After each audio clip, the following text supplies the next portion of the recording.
Millions of people in our nation today still live below $1 a day.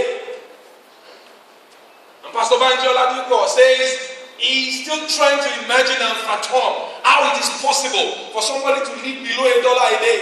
And the day he told me that, I said, sir, I've seen people in this town, in this same city, who eat only a meal of 80 naira per day. They eat beans of 30 naira and bread of 50 naira, and that is all they can afford all day. A nation whose GDP, whose annual turnover, whose net worth altogether can provide so much for its people. Gabon has a per capita income of over $16,000. Singapore has a per capita income of over $10,000. Nigeria is struggling with a per capita of $300. That is if it has not deteriorated anymore. We can complain about all these things. We can talk about our bad roads. We can talk about our terrible infrastructure. We can talk about our sick educational sector. We can talk about our deranged, demented, dumb leaders. We can talk about people who occupy political offices who are not functioning the way they should. We can talk about all these things. But if we refuse to do something about them, things will get worse. Nobody has a plan for Benin Road. Nobody has a plan. Nobody has a plan for the Lagos-Ibadan Express. Don't be deceived. Things will get bad. Things will get worse if we don't do something. I applied the Benin Road just over the weekend. And I found out that the road is not bad.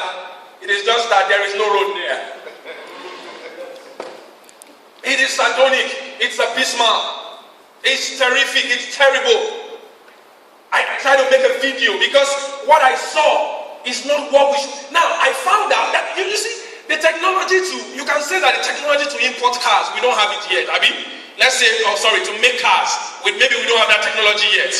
Maybe that's a major problem. But don't we have the technology to make roads? That should be a pointer to you and I, that it is an intentional effort to create a very large bridge between the haves and the would haves. There is no middle class anymore in Nigeria. When our parents were growing up, there was the middle class. You could get out of the university, get a good job instantly, get a good car, a brand new car. But how many people even drive brand new cars in this country without being associated to government in one way or the other? We are not creating a revolution that will incite the people against government or against the political regime of the day. We are creating a revolution that will incite people against the philosophies and ideologies that are behind the current leaders of today. We cannot continue like this, and we must say no.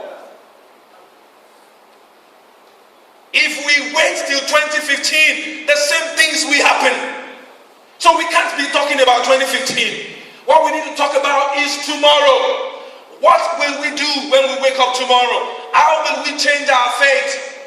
Are we going to just wake up one day and find out that all our lands have been sold to Lebanese and Chinese because our government is signing treaties with the Chinese government without consulting people who care about tomorrow? One day soon it will be compulsory for your children and mine to learn Chinese by force.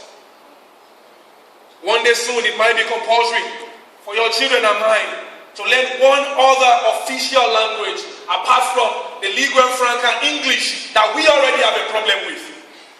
We have a problem with English because we cannot understand velocity in English. There is no how. If you're a second language learner, you can never understand mechatronics like the first English learner. You can never understand automobile making. You can never understand how to assemble a Boeing. You can never understand physics. You can never understand chemistry if it is taught in a language that is not your original language. We already have a problem with that. But very soon you and I will be forced, will be caressed into learning Chinese, into learning Portuguese, into learning the languages of those people who have taken responsibility for their own country. We cannot wait for government anymore. Do you know why? if you have an opportunity to engage a political office holder and you see the level of their intellect, that is when you will know that we are doomed if we are not careful.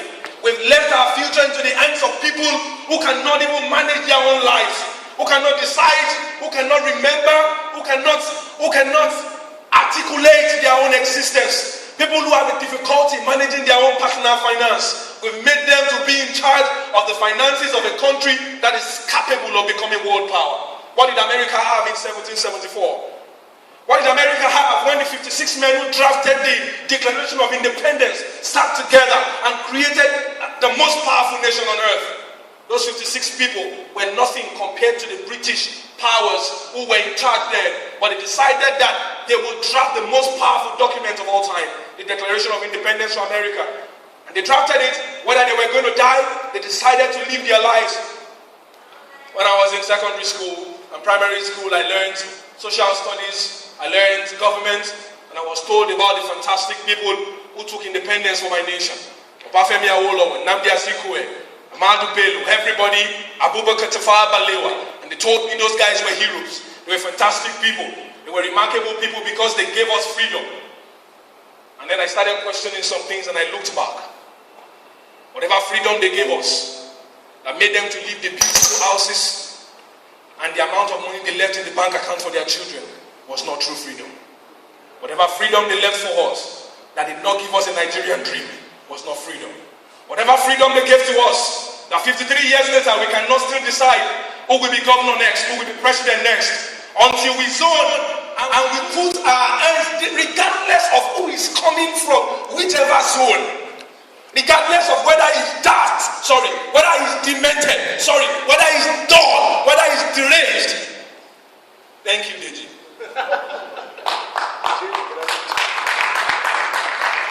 We don't care. We just allow them to make the decisions for us.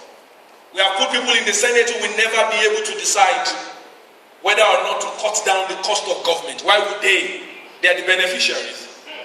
Why would they? Why would I be a selfish person and still decide to, cut down my money from 14 million to 8 million? One senator was interviewed and they asked him, how much do you think they should reduce the money? He said, yes, I think they should reduce it. He said, from how much? He said, if they can reduce it from like 14 million to like 10 million, it will be fine.